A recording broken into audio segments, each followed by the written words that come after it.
You're listening to Be Kind, Rewind with Tim Nydell, taking you back to when movies were actually good. Are you telling me that you built a time machine out of a DeLorean? When music wasn't auto-tuned.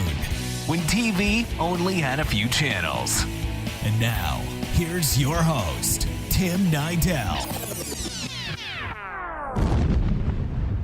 What is going on, everybody? Thank you for tuning in to Be Kind Rewind with your host, Tim Nydell.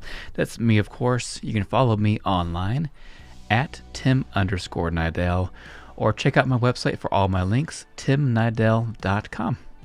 This week's episode is going to be slightly different from anything else that we've done, or probably will do in the near future at least, because I've been so busy, got family stuff happening, holidays happening, haven't had the chance to record a new episode of Be Kind Rewind.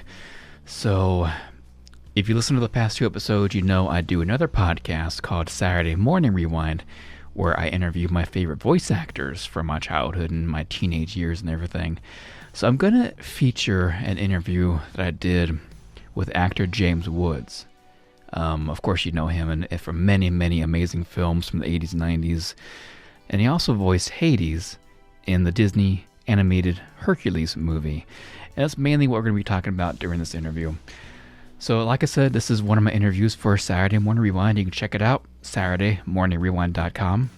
I do many other amazing interviews with other actors, such as James Woods. And I've been doing this podcast for almost 9 years now, which is crazy to think about. But of course, before I go into it, please make sure you subscribe to this podcast you're listening to right now. Be Kind Rewind is a show that I hope has the longevity that Saturday Morning Rewind has, and I hope to get a lot of other amazing guests on this show very, very soon. So make sure you're subscribed. Check out the Fenix Media Facebook page. Just type in Fenix Media. And of course, they are the ones helping me put together this podcast, getting it out there for everybody to hear. So make sure you like their Facebook page and listen to the other shows, because they really are amazing as well. And one more quick thing, please make sure you subscribe to my YouTube channel. Just type in my name, Tim Nydell, and you'll find me. So without further ado, here is episode 184 of Saturday Morning Rewind and my interview with James Woods. What's going on, everybody? Welcome to a brand new episode of Saturday Morning Rewind. Of course, I am your host, Tim Nydell. Please follow me on Twitter and Instagram. It's at Saturday Rewind, or my personal one, it's at Tim_Nydell. Oh man, today's episode, what can I say about this episode? I'm going to say it again. One of my all-time favorite interviews that I've done, and I've been doing interviews for many, many years now, and that is because I have the one and only James Woods on the podcast today. And of course, we know James Woods as the amazing actor from movies like Once Upon a Time in America, Vampires, The Virgin Suicides, The Hard Way with Michael J. Fox, which is one of my all-time favorites. And of course, we know him as the voice of Hades from Disney's 1997 animated movie Hercules. Jeez Louise, what got his goat, huh? Name is Hades, Lord of the Dead. Hi, how you doing? We dance, we kiss, we schmooze, we carry on, we go home happy. What do you say? Come on. It's an amazing, amazing interview. But of course, before I play the interview, make sure to subscribe to my personal vlog YouTube channel. Just type in my name, Tim Nydell, Nydell. If you're a Disney fan, if you're a Disney Parks fan, celebrity interviews, you're going to like the channel. I do a lot of 80s and 90s retro-themed videos. Again, just type in my name, Tim Nydell. I also want to give a quick shout out to my Patreon supporters, Mike Clemens, Tori Garvin, and Gemma Bright. You guys are still awesome, still helping this channel out. And if you're listening and want to help us out financially, just go to our website, SaturdayMorningRewind.com.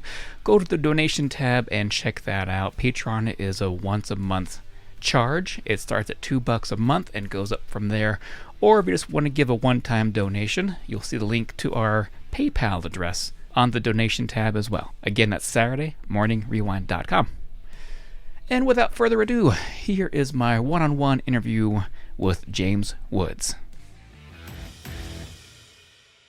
So, by the way, I have to tell you, so the really fun thing is that I got to see Hercules again last night. Oh, perfect. And I hadn't seen it literally since the day that they showed it to us or screened it for us at Disney, back when Jeffrey Katzenberg was in charge. And I don't know why, when you've done it, I worked on that show for 2 years. Yeah. And then I did the series for, I can't even remember how many seasons. And I only did the series. I'll tell you a funny story. I only did the series because my late brother, God rest his soul, my dear late brother, Michael, his 3 children were of that age then. Yeah. So they said, Uncle Jimmy, you got to do the series. So they gave me like career advice. I had to do the series because the kids wanted me to do it. Thanks, Sarah. And hold on, you went up to the pool? Okay, enjoy. Okay, you're depriving me from swimming in the pool. We're going to socially isolate up there. There you go. By ourselves. So anyway, the kids were of that age, so I ended up doing the series and just had, honestly, a blast. It was so much fun because, we'd just do it, and it would take like maybe an hour or two every few weeks to do a different episode. And what they would come up with would just amaze me. So about 2 or 3 years ago, I was cleaning out a storage unit that was maybe 20 years old, maybe about 16 or 17 years old. I'd had crap in there. I'd moved houses. I didn't know what to do with it. So my girlfriend and I were opening it up, and I said, see, look, there's a box from International Creative Management. I said, well, that's my old agents. I was with Tony Howard. She was, my agent at the time. I did Hercules. It's really interesting. I said, I wonder what this was. I said, probably old mail or something. So I start to open it up, and she goes, I'm sorry, is that an Emmy? I said, it looks like it's an Emmy. And I opened it up, and it was an Emmy, and I go, oh, look at this. I got an Emmy for doing Hercules. I didn't even know that. How does that happen? She says, I don't know a lot of people who get an Emmy and don't know that they won it. I said, I didn't know I won it. I'm so pleased. I'd like to thank the Academy, but it's 16 years too late.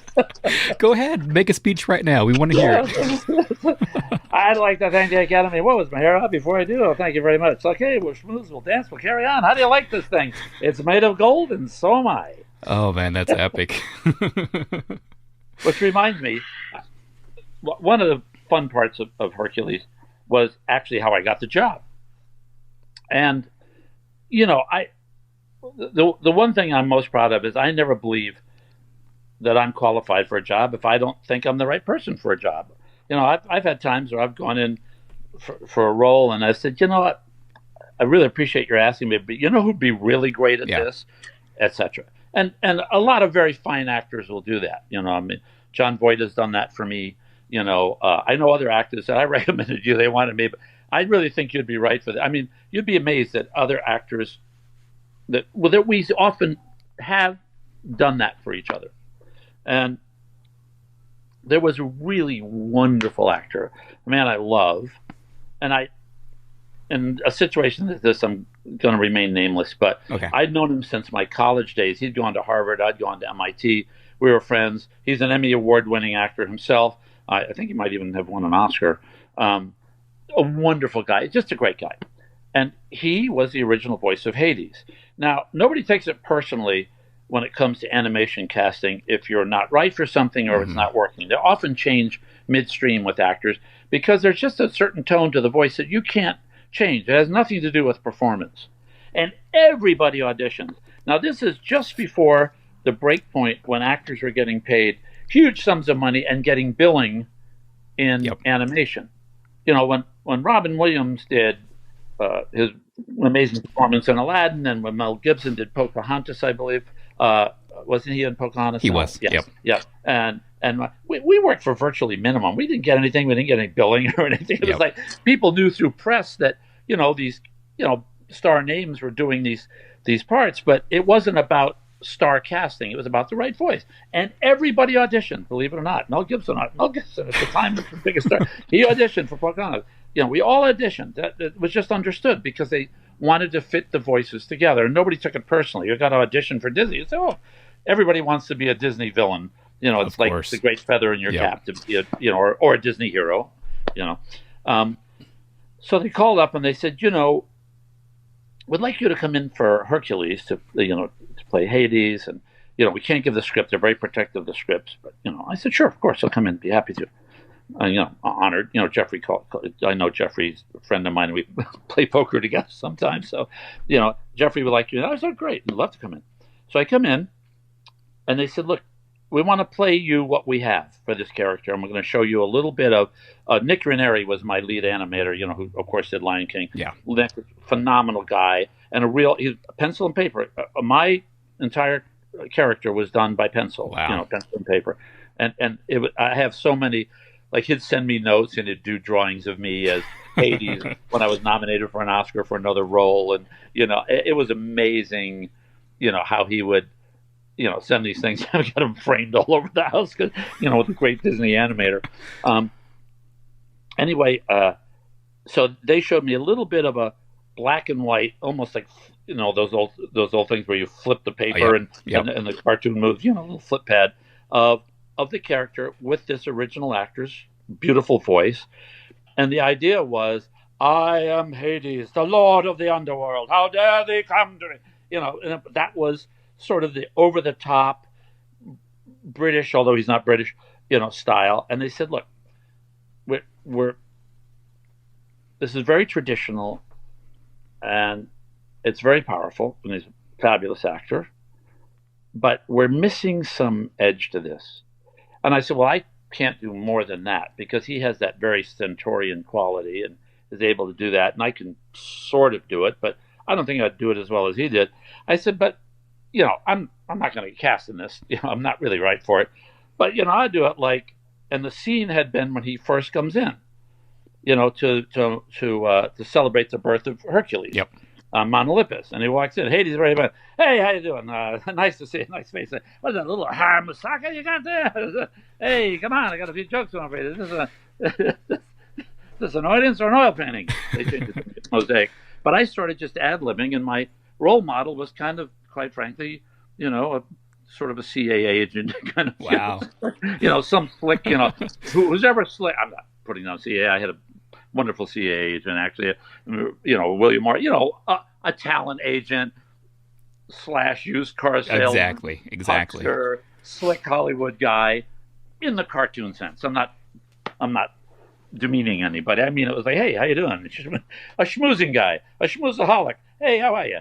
That's where I ad-libbed that originally after I got the job. Hey, we'll dance, we'll schmooze, we'll kiss, we'll carry on, we'll have a ball. What do they say? Let's kiss, let's hug. I was basically the hug it out guy. Yeah. That's to it. Yeah. I did it that way. When I finished, their jaws were kind of just like dropped. And I went, okay, probably a mistake. And they go, no, not so fast. They said, would you mind if we just had a little discussion? Yeah, I said, I'll wait outside. I said, so about 20 minutes later, they said, okay, if we go this way and we fail, we'll have destroyed a Disney animated movie, which has really pretty much never been done. It will be a catastrophic failure. However, if we take a chance and do this ridiculous idea, it might actually work. And we're really disposed to gamble on this. I said, I'll make you a deal. I'll do it. Don't tell my agent. I'll just do it for free until you feel comfortable with it. And if we come up with stuff we like, then great. And if not, then fine, replace me and get somebody else.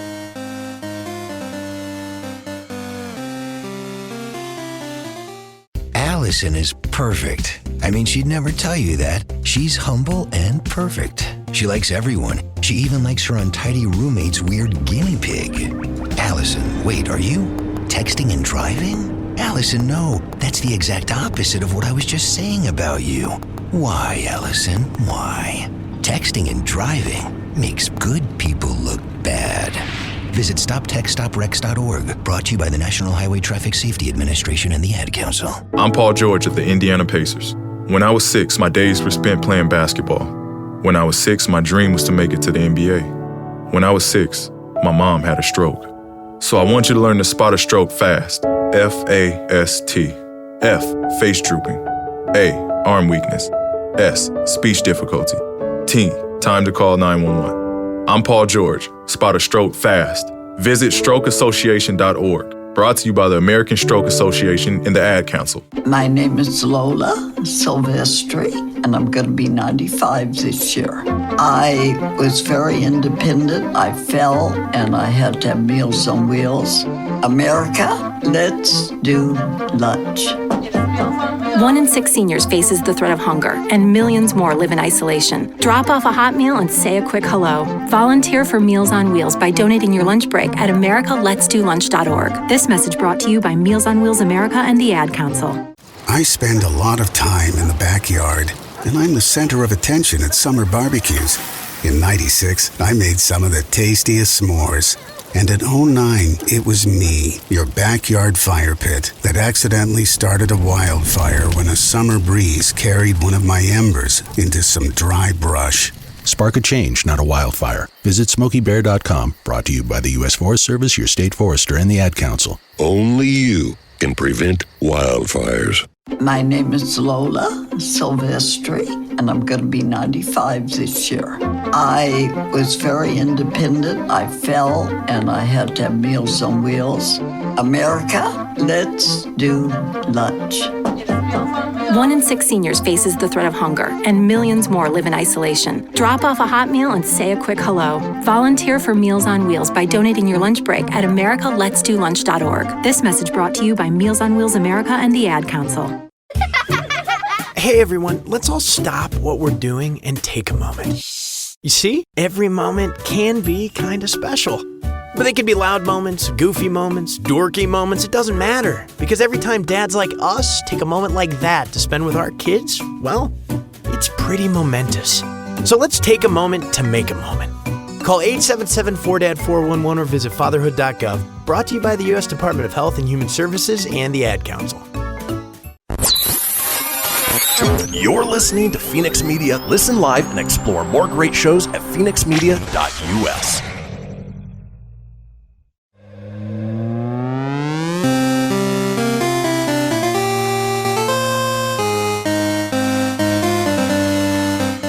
Well, we started working, and I just loved the character. And I don't know if your fans know this, but the way it works in animation is we don't ever get to work with the other characters. Mm-hmm.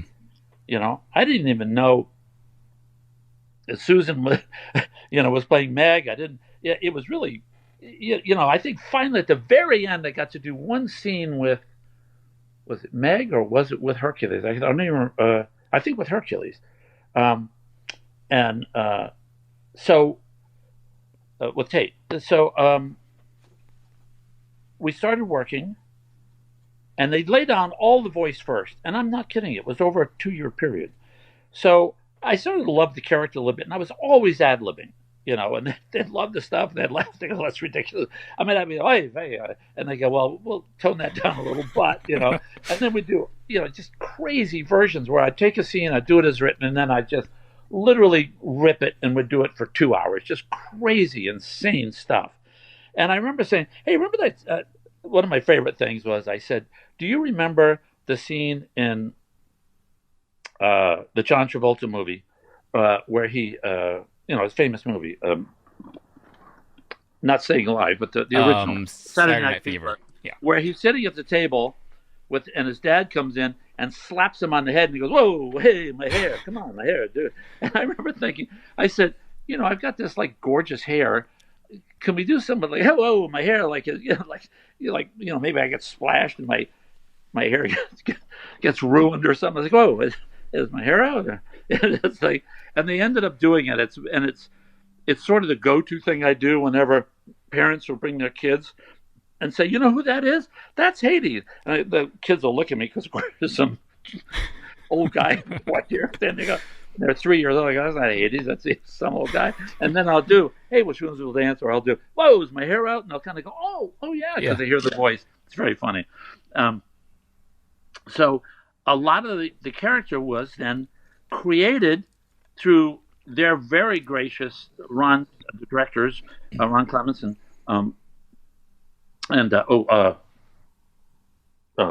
skipping my mind. Ron Clements and remind me. I forget.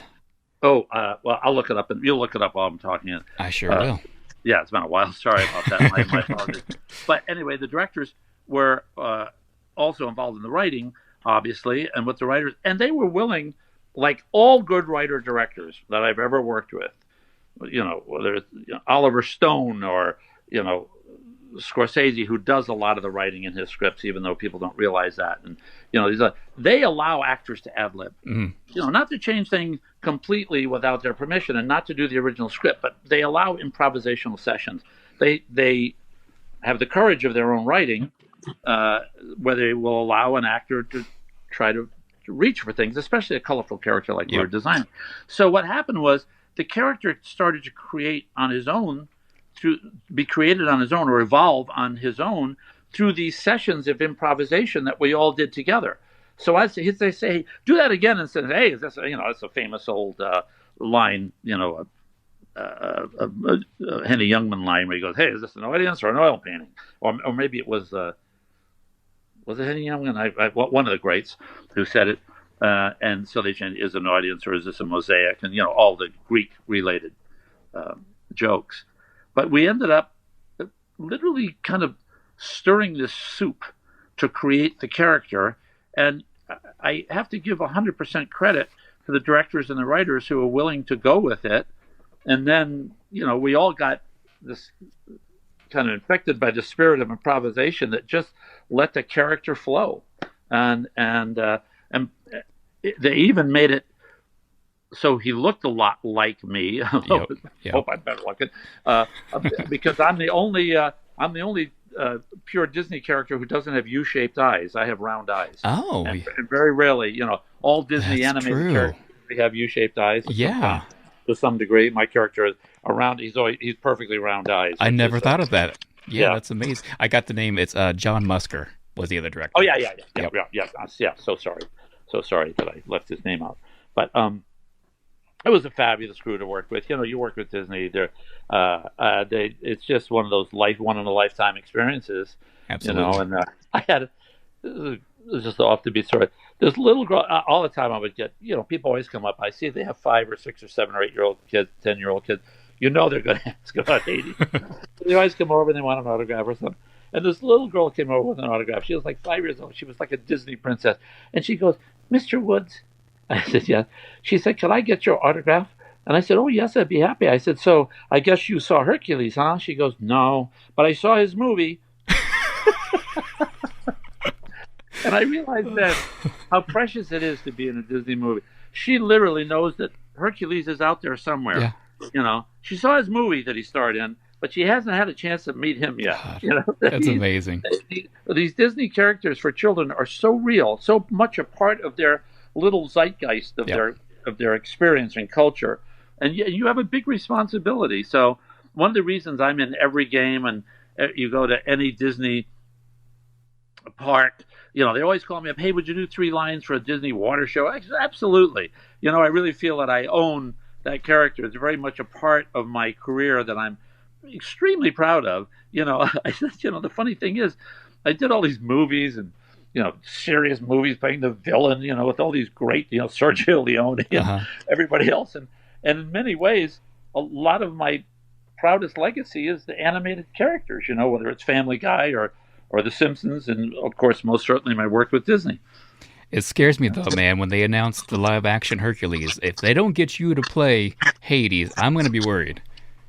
Well, they're doing a Broadway play of it, and I believe the original actor in Hercules, is it he who's going to play Hades, or is it the actor who did his singing? Oh, I don't know. I haven't heard. Right. I know Susan Egan did her own acting and singing, but Tate did his own acting, and the singing was done by. Again, I should have had all this in front of me, but I figured, I'll give you a real raw interview. I'm allowed to forget who was who. My apologies to that fine actor and singer. So, so that's a little bit of how it came about.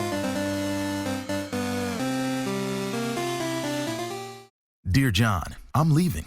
Uncontrolled high blood pressure is serious, and I can quit whenever I want. Why can't we get back to when you checked on me? I don't want to leave, but remember, when I quit, you quit. Sincerely, your heart. Listen to your heart and don't let it quit on you. High blood pressure can lead to a stroke, heart attack, or death. Get yours to a healthy range today. For help keeping yours at a healthy range, text PRESSURE to 97779. A message from the American Heart Association, the American Stroke Association, and the Ad Council. WWE superstar Alberto Del Rio, take one. Behold the angry giant. Try it again, Alberto. Behold the angry giant. Perfect. Good luck tonight. Behold the angry giant. Yay! Read me another one, Dad. This is WWE superstar Alberto Del Rio. It only takes a moment to make a moment. Take time to be a dad today. Visit fatherhood.gov, brought to you by the U.S. Department of Health and Human Services and the Ad Council.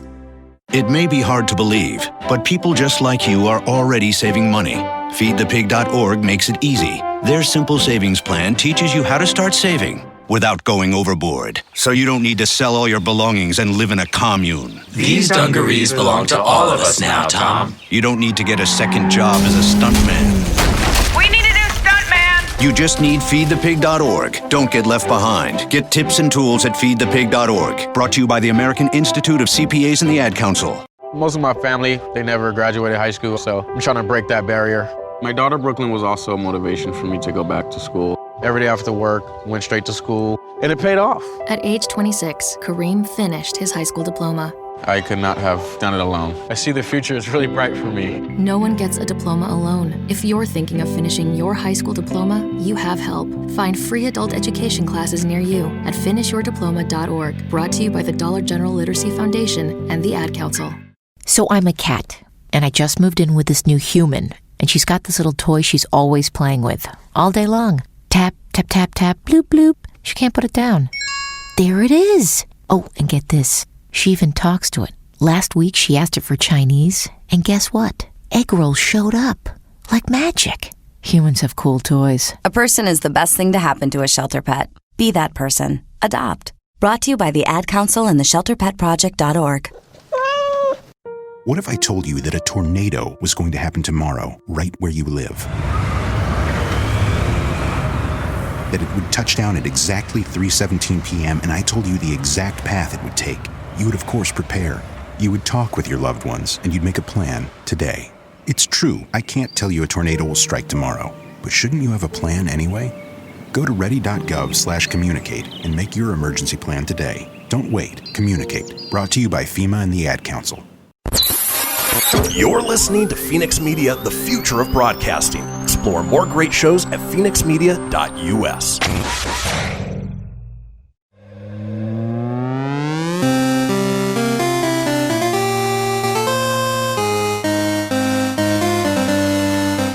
I rewatched the movie recently too, and I realized while watching it, this is another rare instance where the main villain doesn't have a song. Yeah, we were talking about that last night, and I said to Sarah, to my girlfriend, I said, how come I never had a song? Yeah. I always ask that, and I think I asked Ron or somebody why I didn't have a song, and let me think about what the answer was.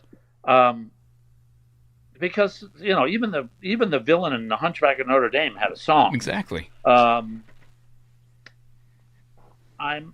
think, I don't know, as a comedic villain, you think I would have had a song. It's not that I can't sing. I've sung in other movies. I mean, you know, we all know, you know, I'm with James Woods and Family Guy. I sang that. I sang in Bestseller. I mean, I'm not a great singer, but I certainly could do a Rex Harrison, you know, walking, talking, singing job. You know, I'm a little fairly musical. I think that was just a choice on their part not to have him have a song. Maybe they were, because there were so many jokes. They didn't want to have a song. Also, a lot of the music was based. You know, Alan Menken's. A lot of the music was the five women singing.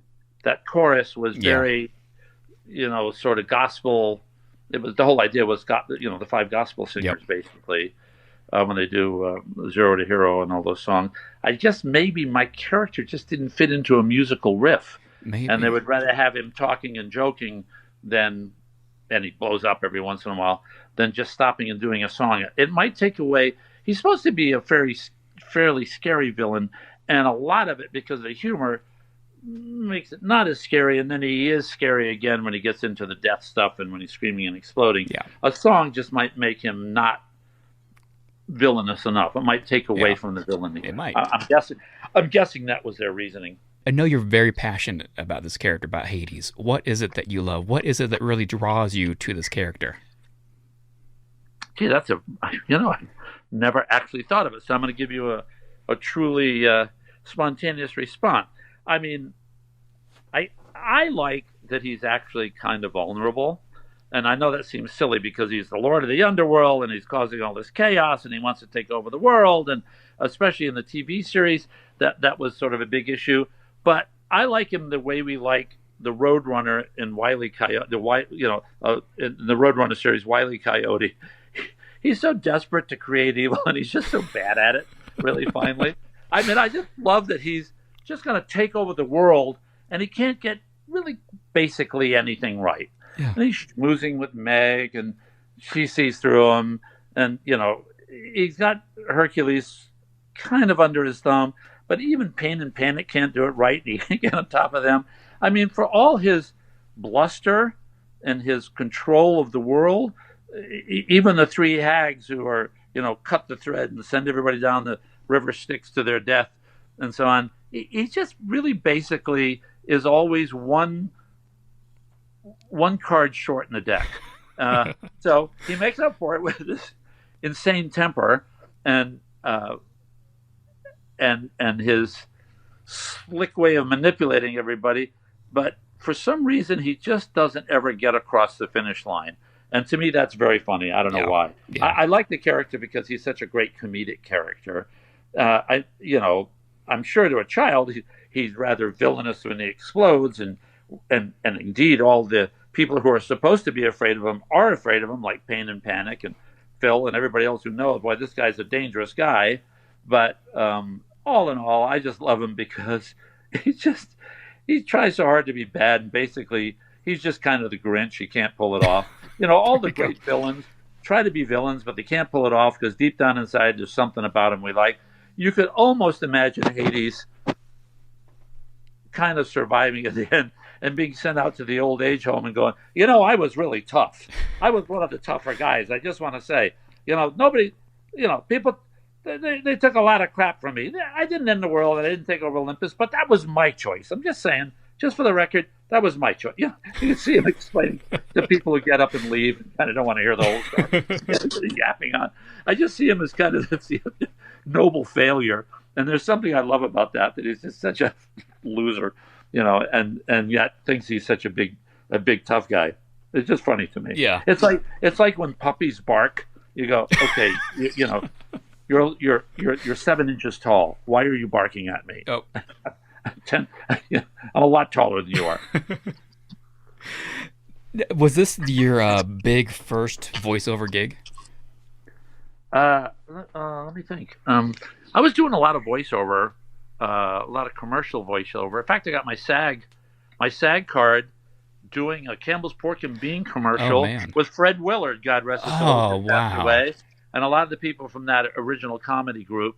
But I always did voices a lot for a lot of narration like National Geographic and a lot of not only the wild country documentaries, but a lot of the History Channel. I did a lot of that. And let me think. So I did Surf's Up and Stuart Little 2, and I did a lot of things you don't know about. Like I was a voice in Roly Poly. A lot of little 5-year-old kids listen to. I did a lot of animated stuff, but I think this was the first. I mean, look, when you're a Disney villain, it's it's one you put on the wall. If I have a poster in my house, I'm gonna have maybe 2 posters in my whole house. I'm gonna have Once Upon a Time in America and Hercules, just because they're both such disparate villains, and one's a world-class historical movie that I think will probably always be up there on the lists of great achievements by a great director like Sergio Leone, and the other one is just a wonderful. You're part of the Disney villain pantheon. You can't. Yep. They can never take that away from you. Nope. And it's filled with very amazing villains, and Hades is in my top 5. Oh, that's nice. Yeah, I always see he's in the top 10. I think one of the reasons is he's kind of the asterisk to all the villains. There are such perfect formulas that work. But watching Hercules last night. See, Hades is called up to the Hades. Sorry about that Freudian slip. Hey, what are you gonna do? But anyway, said Hades. The formulas are so clear. We're watching, and when Hercules finally decides he's going to go off and find a way to become a hero, it's not until he meets Meg that really becoming a hero is important to him. Now there's a real damsel to save, and of course he's set up. All of those formulas are betrayal, quest, all those great Disney formulas, all based on Joseph Campbell, obviously, the Joseph Campbell hero quest. And the villain, look, it's understood. Any movie that has a major villain antagonist in the archetype of every heroic story, the movie sinks or swims with the villain. You have a great villain, you got a great movie. You don't have a great villain, you don't have a great movie. You have to have a great villain. But the way a villain is defined is oftentimes not, I think, what people expect. I mean, our classic villain is, the witch and Snow White and the Seven Dwarfs. I mean, I still have chills remembering as a child that I was terrified of that witch. Yep. Looking in the mirror, it's like, geez, eating that apple. It's just you really were afraid of that villain. As we become more sophisticated and we've had more experience in our lives, children, have a plethora of movies to see. We're more sophisticated about storyline, and we got to lend a measure of spice to our heroes and our villains, and yet, if you have a spicy hero, then you got to have an even spicier villain, or you keep the hero perfectly neutral, which heroes often are. And I've often been asked that question, how do you feel playing villains all the time in movies? I said, they're the best characters. Yeah. They're obviously the best characters. They're always the creative characters. The hero is the hero. And it's not an easy job to do, being the hero. You got to be the square jawed, tall guy stands there and saves the damsel. But your job is predictable. The villain's job is unpredictable. And you've got to find a way to make that character special, stand out, and keep the audience, on its toes and, on the edge of its seat. And at the same time, be aware that as we get more modern, more progressive, more experienced, as our culture grows, we've also got to give that character a soupçon, if you will, of spiciness and variety and unexpected wit and even charm. And let me say, everything you put towards this character, I don't think it would have been the success that it was if it wasn't for your contribution to this film. Thank you. But that means the world to me, and I really appreciate your saying it. But it always sounds like you're being thank you so much, but my beautiful team, making a movie, like every element has to click. For sure. If they put the wrong score in, which they did in this case, beautiful score. If they put the wrong animation tone, it's a disaster. I mean, the animation has to be good. The lyrics have to be good. The dialogue has to be crackling. The story, the cinematography, even though there is no such thing, conceptual design, the production design, it all goes together. And a lot of times it'll kick off from a character. Like if Hades is all of a sudden a certain tone, then the other actors, they'll have them adjust their tone. And sometimes when an actor does something beautiful in a scene, they'll come back to you when you're creating it and go, Susan sang the song in such a beautiful way. We want to start with a bang when you come back in. So we're going to redo that part where you howl right after she sings it, but we want it more explosive. It's great, and they explain to you how it fits together.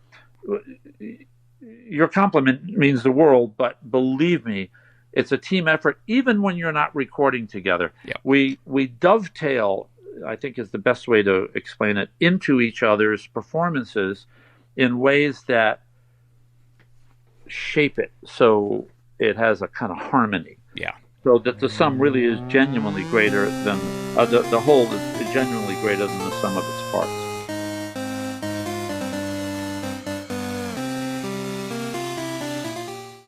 This is Mario Andretti.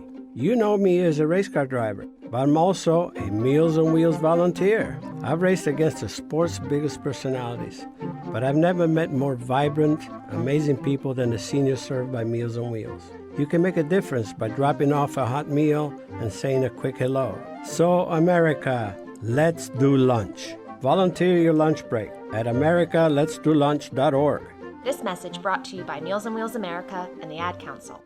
People been saying to your friend, get a different face, and posting on their feed, they're super ugly. The things they say to them online are cruel and they're not true. So tell your friend, I'll stand up for you.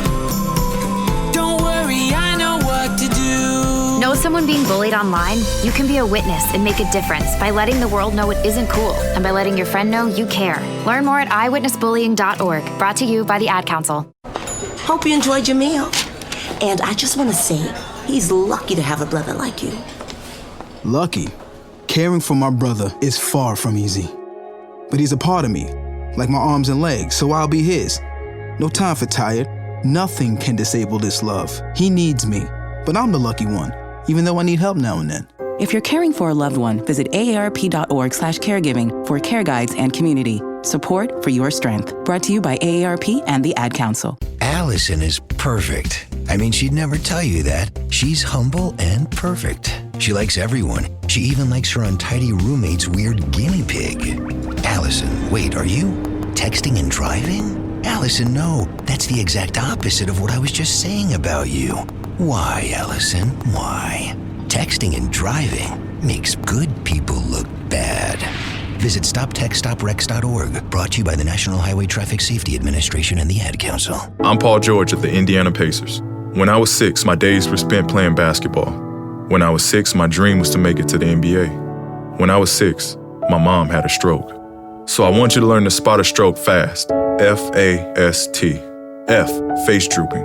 A, arm weakness. S, speech difficulty. T, time to call 911. I'm Paul George. Spot a stroke fast.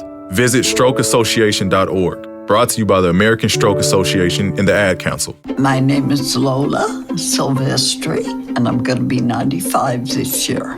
I was very independent. I fell, and I had to have Meals on Wheels. America, let's do lunch. 1 in 6 seniors faces the threat of hunger, and millions more live in isolation. Drop off a hot meal and say a quick hello. Volunteer for Meals on Wheels by donating your lunch break at americaletsdolunch.org. This message brought to you by Meals on Wheels America and the Ad Council. You're listening to Fenix Media, the future of broadcasting. Listen live at fenixmedia.us.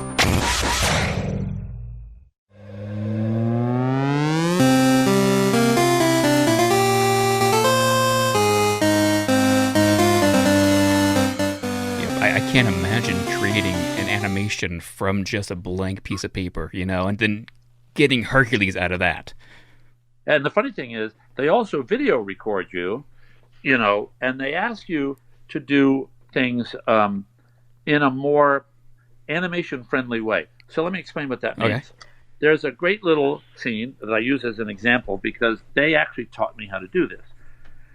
They said, even when your voice has the dynamic that we want, we'd like you to act it as well. And of course, I'm a physical actor. I mean, I'm more of an actor than I am a narrator or an animation voice. Obviously, I've had a career being more of an actor. Some actors who are really voice actors, but I'm not. I mean, I am as well, but I'm more of an actor. So I can say when I give the pacifier to baby Hercules, and I go, here's a sucker for the little sucker, right? Remember that line? I do. Here's a sucker for the little sucker. Well, I'm doing it. You can see me now, and maybe there's one point you can use in your podcast. Yep. I can do it like, here's a sucker for the little sucker. Or I can do it, here's a sucker for the little sucker. Now, I would overact it like that. Wow. per direction. And then they would have it's hard to do here on the FaceTime, but they would have, I'm trying to hold the phone as far away as I can, that whole gesture of taking a hand and putting it in the mouth and coming in with the face like that. Wow. Here's a sucker for the little sucker. You'd hold it up and then put it down. So they can use that animation style, and it can focus. You can see the little pacifier. You can see it if you hold it up. Yep. And then they'll come in on the face, and then on the baby's face, taking it and biting his finger, whatever. So there was a whole way that we would act the whole time we're doing the animation. Wow. And believe me, when you're doing 2 hours of it, and 80s is always like, this, it's howling, and my hair's on fire. Whoa, is my hair? What, is it out? All this stuff. And instead of just going, is it out? You got to go, I'm sorry. Yep. Wow. Is it out? I could do it better with 2 hands, but it's just funny when he's doing it.